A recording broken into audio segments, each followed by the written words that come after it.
Hello, my name's Laura. I'm a writer. I'm standing in front of one of the many bookcases in my house, in front of lots of books that I've enjoyed reading and some books that I've actually written myself.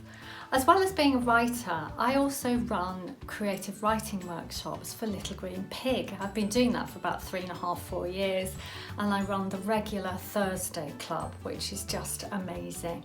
So this is the third in a series of online sessions run by Little Green Pig to help keep us all connected, inspired, generating lots of brilliant story ideas and getting some of those down on paper and sending them in to Little Green Pig. So today, before we dive into the writing exercises, I'd like to show you my writing den. Come this way. This is my writing den, and this is where I do most of my writing. As you can see, when we pan the camera around, I share this space with my husband, Fred, who's a musician. Now, some of you from the Thursday Club will remember Fred when we did our radio drama project. He was the man who did the recording, the big microphone, and then he put all the sound effects on afterwards to get our brilliant finished results. So now I'm going to talk you through our two writing exercises. Sense is touch. So as a writing exercise, what we'd like you to do is go around the house and choose three objects. Try and make sure that they're a different size, different shape, different texture. And then ask Mum, Dad, whoever you share your home with, brothers and sisters, if they can blindfold you, or if you're really, really flexible and clever, you might be able to blindfold yourself. And then feel each of the object really carefully, checking out any ridges or curves, the temperature of it.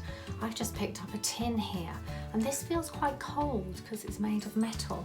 And then I've got this, which is something that I throw around myself when I'm writing and I'm cold, that's really, really soft. Make sure that you really pay attention to the sense of touch, and then try writing a paragraph about what you experience. And if you're feeling especially adventurous, ask someone else in the house to choose the three objects for you. And wear your blindfold so you don't actually know what you're touching, and then write a piece. Maybe you could even compare the two. There are lots of different ways to tell a story, and this week, if you fancy it, I'm going to suggest that you have a go by telling us a short story using animation. There are a couple of apps that are really good. One is free and one costs just a couple of quid. Don't forget to ask Mum and Dad first. First one is called Stop Motion, and that's completely free. And there's also Filmic Pro, which, as I said, only costs a couple of quid. Now, if you were to Google on something like YouTube or TikTok, I think you find lots of examples of very short animations that children have made. My own boys did a lot using Lego because they're complete Lego nuts, as I'm sure some of you guys are. They used a lot of their little individual figures, like these ones here, and they had them moving about and just telling a little story. You can add sound effects and all sorts later. Me, I'm absolutely bonkers about Go-Go's. I just love these little characters, and I think that they're so expressive. What would happen if this little fella met this fella? Seems to me that there might be a bit of trouble going on down there. Another film that I've seen on YouTube is a little tiny character chasing a sweet. It looks like a quality street to me. It's bright and shiny and lovely, and it's all about the little character trying to get into the sweet and make friends with it, but struggling with the wrapping. Lots and lots of fun to be had there. And don't forget that storytelling, you don't have to have words. Think about Pingu for a good inspiration point there. Our bigger project, as some of you will have seen on our posters, is called everyday heroes, and we're asking you to write stories, poems, any piece of creative writing about what an everyday hero is for you. Now, you will have heard lots of talk perhaps on the news and on social media about doctors and nurses, carers, refuse collectors, delivery drivers, people who stock the supermarket shelves and work on the checkouts at the supermarkets. You might build a story around one of those types of people and the work that they do.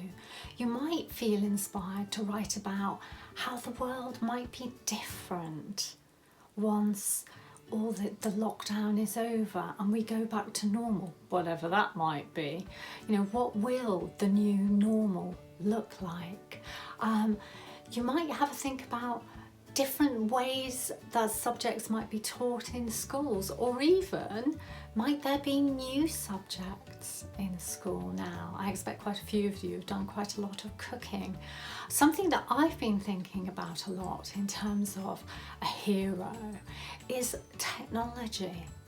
Can you imagine if we didn't have all the means of communication that we do have now? So go wild with your imaginations. Loads of you are really, really used to that in the workshops that we run. And share your stories, your poems, your short descriptive pieces about everyday heroes, what that means to you, what that might look like in the future. Share with you a poem sent in by Jessie.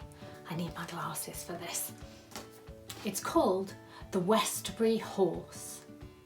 The blank white horse embedded in the rough grassy field as if it was alive, staring at the train which is huffing and puffing with smoke. The picture is so vivid that you need to have another pair of eyes. It uses dull colours, but it still pops out.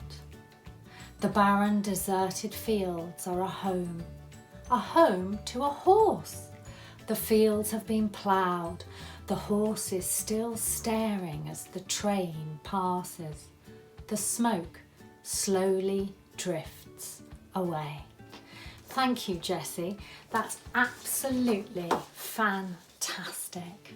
So please do keep on sending in your poems and your stories about everyday heroes, or some of the pieces that you've created prompted by our exercises. Send them to writing@littlegreenpig.org.uk. And for those of you who are new to Little Green Pig, if you'd like a little bit more information, go to www.littlegreenpig.org.uk. And if you'd like to reach out to us, it's info@littlegreenpig.org.uk.